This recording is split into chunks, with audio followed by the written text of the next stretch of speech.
Hello there, hello there, and I hope everything's going well with you. My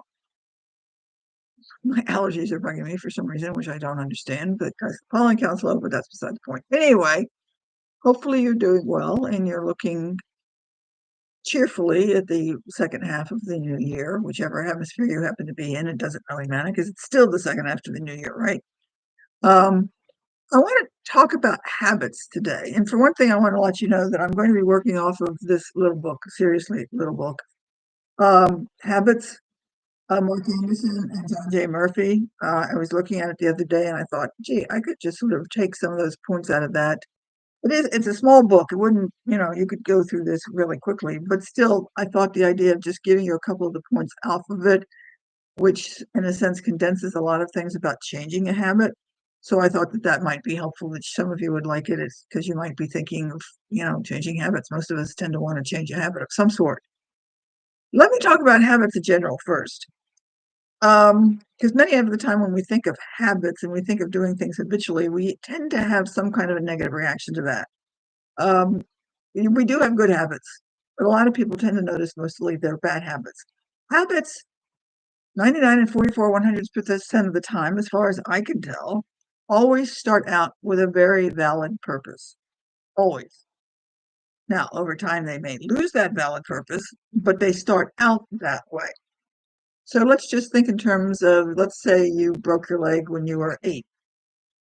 And as you were healing, maybe because you were 8 and you had the chairs and the furniture in your house, you had to sort of like stand up or manipulate in a particular way just because of the connection with whatever you had going on with your leg and sitting up and the furniture, et cetera, et cetera. So you might have developed a habit of getting out of a chair or manipulating around the house, maneuvering, I suppose I should say, as opposed to manipulating, but you developed a habit because it fit having that broken leg and the cast on you or the boot or whatever you happen to have, right? Does this make sense? Same thing could happen if you had, say, like the arm in a cast or some such thing like that. If you, say, had your dominant arm in a cast, whichever one that happened to be, you might have learned to start carrying things in the other arm or do things with the other arm. And some of those things you may continue to do today. So in other words, you developed a habit because you had to, because you couldn't do it otherwise, because you had your broken arm. Okay. Um, Even our eating habits tend to be based in some kind of reasoning when we started. Um, Now, the thing about it is I wouldn't say try and figure out how they started and why they started and when they started. Just generally recognize, and it's just easier to say it had a reason for it when we started it. It's the reason is now totally lost. It's no longer useful, but you may have to think about that. But I'd like to change the habit. So let's think about whether it's useful, because if you develop, say, again, let's go say to 10 and you were, relatively skinny and somebody said, eat a lot of ice cream, you need to gain weight or something, and maybe you just got in the habit of eating ice cream and you still do, and you're like 50 pounds overweight, then that's the kind of thing in which you started the habit for somewhat of a valid reason, but it's gotten inappropriate by now. Okay.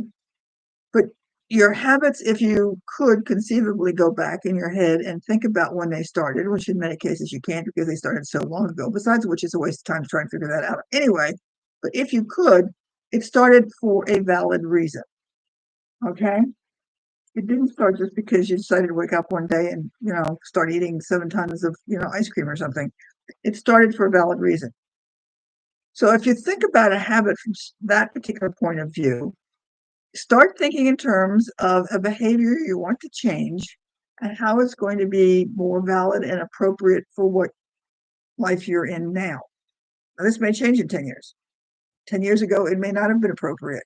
But what life are you actually living, your circumstances right now? Okay. So, looking at eating, what's an appropriate diet for you right now that you want to change? And that may be different depending on the circumstances you're in. For example, a pregnant woman's going to have a slightly different diet than somebody who's 50 pounds overweight and 50 years old, or somebody who might be 30 and might be training for, say, an Olympics, or well, maybe could be training for an Olympic sport, but might be training for, say, something like a marathon or some such thing like that. So wherever your point is, what's the benefit? What's the thing that you want to change to develop a habit that's going to be beneficial for you where you are right now? Okay. Does this make sense? Now, the thing about it is what many of you are going to want to do is go into something really huge. That's usually not going to work. Most of you have probably learned already that if you have the idea of I want to lose 50 pounds or I want to enroll next week into the Boston Marathon and run 25 miles and by the end of the summer, is probably not going to work really well. The way to look at habit change is to take a look at something really, really, really small. Not only is it really small, but it's something that you know you can do. So this is going to take a little thought because you need to think in terms of what it is that you really want to change. And I mean, be really, really, really specific here. Because if you're saying something like, I want to lose 50 pounds, just saying, I want to lose 50 pounds, it's really, really vague. So if you say something more specific, like, I'd like to lose 5 pounds by Labor Day, you're getting more specific. Okay. So that if you get even more specific and say, okay, my plan is to lose half a pound every week so that I lose X pounds by Labor Day, depending on when you start, then you're getting even more specific. So you need to have something really, really specific. If you want to engage in an activity like going after the Boston Marathon, what's the time frame you've got between now and the marathon? Did you start out being able to run? Have you never run before in your life? What are the tools and abilities that you've got, resources, there we go, that you've got available to you that you can use to get into that. So you have to figure out where you are and where you want to be and kind of take a look at the whole plan. Does this make sense? And then start really small. The next thing is really small and something you know you can do. This is crucial. Something you know you can do. So again, looking at, say, running the Boston Marathon, if you've never been a runner, could you run outside to the curb and run back in every day? If you know you can do it, and you know you can do it, and there's no reason in the world to stop you from doing it, that could be something to start your way toward this Boston Marathon. If you want to lose 50 pounds, can you know that you can make a modification in your behavior? I wouldn't say at this point to start looking at losing X pounds or anything else like that.